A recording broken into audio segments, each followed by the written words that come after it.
కేటీఆర్ సైగ చేస్తే కిషన్ రెడ్డి డాన్స్ చేస్తున్నారని, కేటీఆర్ మాటలు విని కేంద్రం దగ్గర తెలంగాణ ప్రాజెక్టులను కిషన్ రెడ్డి అడ్డుకుంటున్నారని సీఎం రేవంత్ రెడ్డి ఆరోపించారు. కిషన్ రెడ్డి రాజీనామా చేసి పదవి వేరే వారికి ఇవ్వాలన్నారు. కిమ్ను బీజేపీ ఆదర్శంగా తీసుకుందని, మొదట ఓట్ చోరీ చేసిన బీజేపీ ఇప్పుడు సీట్ చోరీ చేస్తోందన్నారు. పవన్ కళ్యాణ్ తో తనకు ఎలాంటి ఇబ్బంది లేదని, తెలంగాణలో పవన్ కు పూర్తి స్వేచ్ఛ ఉందన్నారు రేవంత్ రెడ్డి. కిషన్ రెడ్డి కేటీఆర్ లక్ష్యంగా సీఎం రేవంత్ రెడ్డి కీలక కామెంట్స్ చేశారు.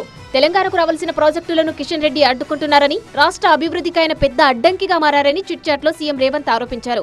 ప్రాజెక్టుల పురోగతి గురించి తాను కిషన్ రెడ్డిని 10 సార్లు అడిగానని, అయినా ఆయన నుంచి ఎలాంటి స్పందన లేదని ఆగ్రహం వ్యక్తం చేశారు. తెలంగాణ ప్రయోజనాల కోసం ప్రధానమంత్రి నరేంద్ర మోదీకి కిషన్ రెడ్డి ఒక్క లేఖైనా రాశారా అని ప్రశ్నించిన సీఎం, రాష్ట్రానికి రావాల్సిన ఐఎఫ్ఎస్సీ అప్పులను కూడా ఆయనే అడ్డుకున్నారని ఆరోపించారు. రాష్ట్రానికి ఏమాత్రం ఉపయోగపడని కిషన్ రెడ్డి వెంటనే తన మంత్రి పదవికి రాజీనామా చేసి పనిచేసే వేరే ఎవరికైనా ఆ పదవిని అప్పగించాలని రేవంత్ రెడ్డి డిమాండ్ చేశారు. తెలంగాణ నుంచి గెలిచిన 8 మంది బీజేపీ ఎంపీలు రాష్ట్రం కోసం అసలు పనిచేయడం లేదని విమర్శించారు. మల్కాజ్గిరి ఎంపీ ఈటెల రాజేందర్ కు మంచి పేరు వస్తుందనే కుళ్లుతో అక్కడ మెట్రో రైల్ ప్రాజెక్టును బీజేపీ నేతలే అడ్డుకున్నారని అన్నారు. AP deputy CM Pawan Kalyan తో తనకు ఎలాంటి ఇబ్బంది లేదని రేవంత్ రెడ్డి స్పష్టం చేశారు. తెలంగాణలో పవన్ కళ్యాణ్ కు పూర్తి స్వేచ్ఛ ఉందని, ఆయనకు నచ్చినట్టు ఆయన ఇక్కడ కార్యక్రమాలు చేసుకోవచ్చని తెలిపారు. గతంలో కేవలం శాంతి భద్రతల సమస్య వస్తుందనే కారణంతోనే కొన్ని అనుమతులు నిరాకరించాల్సి వచ్చిందని వివరించారు. పవన్ అడిగిన ప్రశ్నలకు తమ ప్రభుత్వం తరపున మంత్రి పొన్నం ప్రభాకర్ ఇప్పటికే తగిన సమాధానమిచ్చారని గుర్తు చేశారు.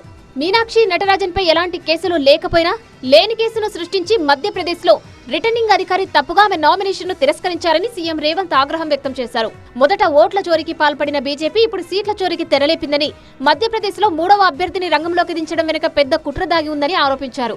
ఎంపీల విలీనం అనేది రాజ్యాంగంలో ఎక్కడా లేదని, కేవలం పార్టీల విలీనం గురించి మాత్రమే రాజ్యాంగంలో ప్రస్తావన ఉందని చట్టపరమైన అంశాన్ని గుర్తు చేశారు. బీఆర్ఎస్ నేతలు ఎవరూ అధికారికంగా కాంగ్రెస్ లో చేరలేదని కూడా రేవంత్ క్లారిటీ ఇచ్చారు.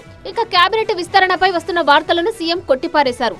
రాహుల్ గాంధీతో కేబినెట్ విస్తరణ గురించి తాను ఎలాంటి చర్చలు జరపలేదని తెలిపారు. తమ పార్టీలో మంత్రి పదవులకు 66 మంది ఎమ్మెల్యేలు అర్హులైనప్పటికీ రాజ్యాంగ నియమాల ప్రకారం 17 మందికి మాత్రమే మంత్రి పదవులు ఇచ్చే అవకాశం ఉంటుందని వివరించారు. తమ ఎమ్మెల్యేలు ఎవరైనా రాహుల్ గాంధీని కలవొచ్చని, దానికి ఎలాంటి అభ్యంతరం లేదన్నారు.